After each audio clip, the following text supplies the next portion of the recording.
The Nasdaq today printed a bearish candle of minus 1.77%. It's threatening a close within the cloud with market turbulence. Lagging span is definitively below price now, and we're looking quite far away from the diagonal resistance. The target has been met. While still in the cloud, the MAG's printed bearish candle of 0.06%, meaning that the largest companies maintained their value today. Again, the cloud marks a very turbulent zone, meaning it's a no trade in this ETF. The IGV, which is the software ETF, had a bearish close of 0.7%. The cloud is bearish, lagging span is touching price or below price, and the conversion line is below the baseline, indicating that it isn't particularly bullish just yet. However, the move today was negligible in comparison to the drop in the Nasdaq. The drop today came as a result of the semiconductor supply chain. This ETF is looking particularly bearish at this point. We've got a bearish cross here with the conversion line and the baseline. We've got lagging span now officially below price, indicating a ranging market. We now have to see whether we find support at the cloud and bounce back up, or whether we pierce the cloud and enter a turbulent zone. This happened today despite Samsung reporting record profit, with suggestions that Samsung's strong earnings were widely expected and had largely been priced in after its shares rallied ahead of the results. While the Nasdaq closed bearish, the S&P also did, but to a lesser magnitude of 0.45%. Lagging span is still below price. The conversion line is below the baseline, indicating that we are still within a ranging market,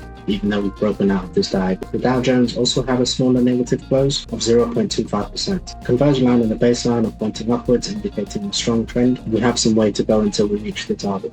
The RSP closed at minus 0.13%, with the conversion line angling upwards, indicating that we have short-term momentum in a bullish fashion. Lagging span is still above price, and there is still room to go until the target. This indicates that while we've had a bit of a tech sell-off, the average stock had an average day. Looking at the one-day performance, we've had energy as a sector be the leader, funded by industrials, basic materials, and technology. Everything about this chart at this point is still bearish. Lagging span is below the cloud, price is below the cloud, and below the Kijun. However, we've closed above the conversion. There is still lots of resistance overhead at the Kijun and the rest of the cloud, so I wouldn't treat this as a macro rotation, and more of a reaction due to a catalyst event. As you can see here, oil prices jump as Iran attacks vessels in Hormuz Strait. US revokes license allowing Iran to sell oil.